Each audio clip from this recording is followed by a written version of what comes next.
Our world is filled with wonders, but some of the most profound stories come from the smallest, most remote places. Imagine a tiny island, a mere speck in the Pacific Ocean. This is Nauru, one of the world's smallest countries. Nauru is so isolated it feels like a secret whispered by the waves. To find it on a map you must look closely, a solitary dot surrounded by endless sea. The journey here is long, and as your plane descends, Nauru emerges, a ring of green and white fringed by turquoise coral reef. Life hugs the narrow coastline where coconut palms sway and small communities thrive. This island, just 21 square kilometers, holds a story of incredible wealth and profound loss. For centuries, Nauruans lived in harmony with the land and sea, skilled navigators and fishers, sustained by nature. But beneath the lush surface lay a hidden treasure: phosphate, formed from ancient bird droppings. This unassuming resource would make Nauru one of the richest nations per person, at a heavy cost to the land itself. Nauru's story is a powerful reminder of how quickly fortunes can change, and how our actions can reshape the very ground beneath our feet.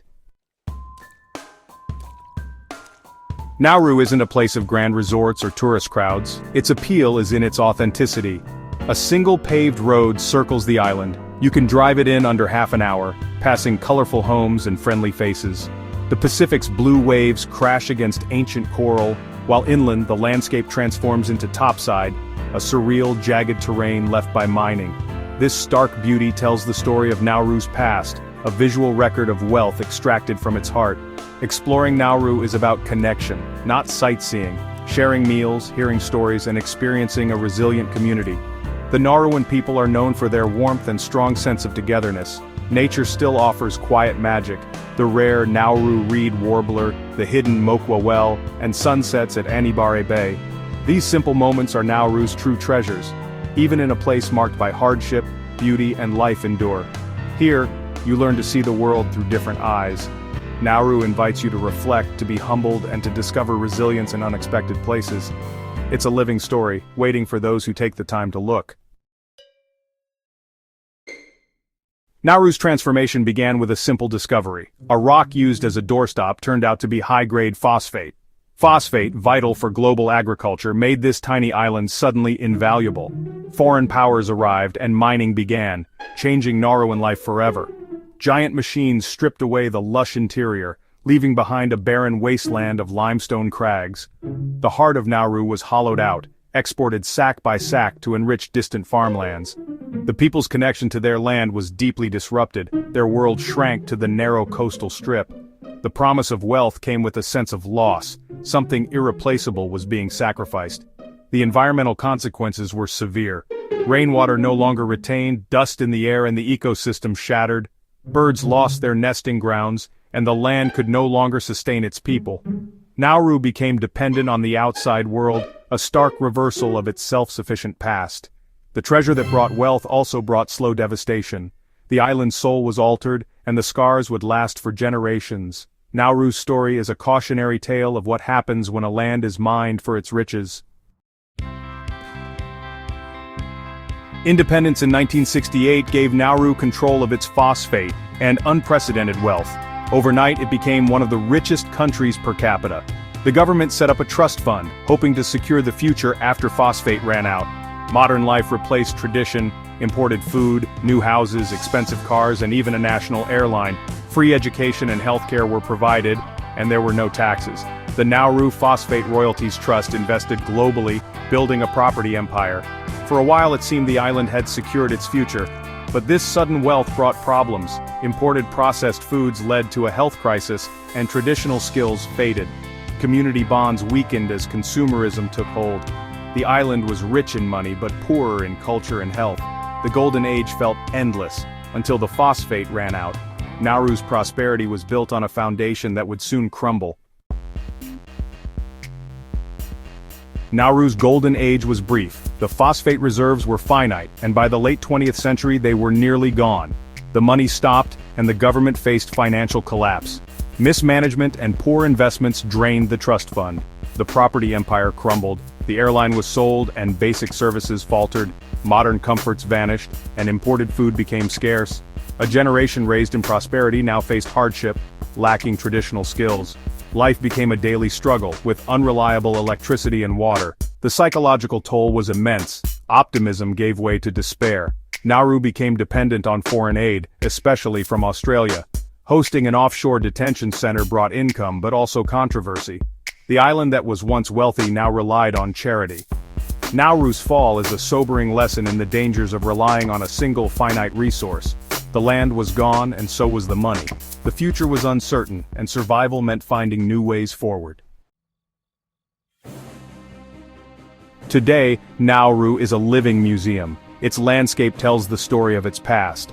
Along the coast, life continues. Children play, families gather, and fishermen cast their nets. The ocean's blue beauty endures, a reminder of nature's resilience. But inland, topside, reveals a haunting world of jagged limestone pinnacles, remnants of the mining era. Rusted tracks and skeletal docks stand as monuments to lost wealth and environmental cost.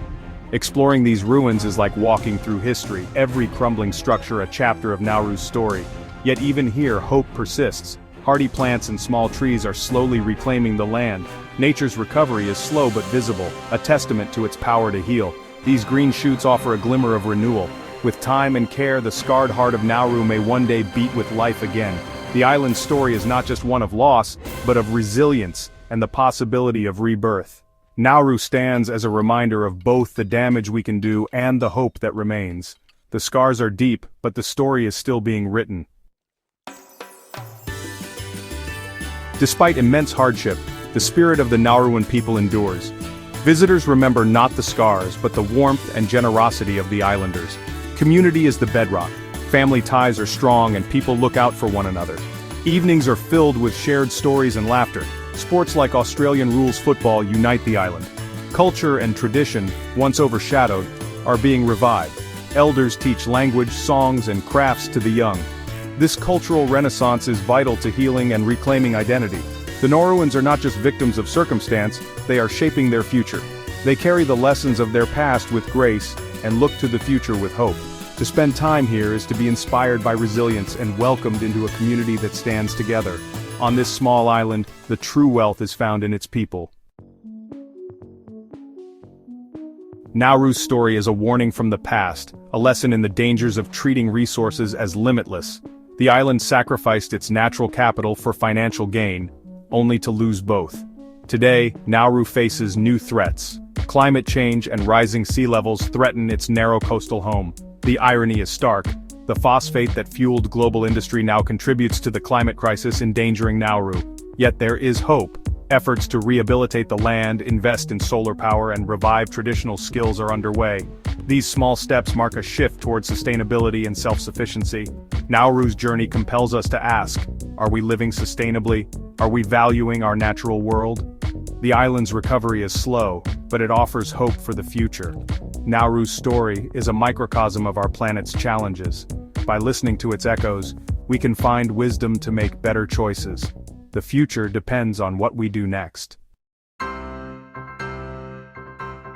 Nauru's tale is a lesson for all humanity, a parable for our times. It teaches us that true wealth lies not in money but in healthy ecosystems and a stable climate.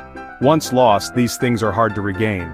The desire for growth that stripped Nauru's land is mirrored in global deforestation, overfishing, and pollution. Nauru's story is our story, played out on a small stage, but there is hope, resilience, recovery, and the human capacity to learn and adapt.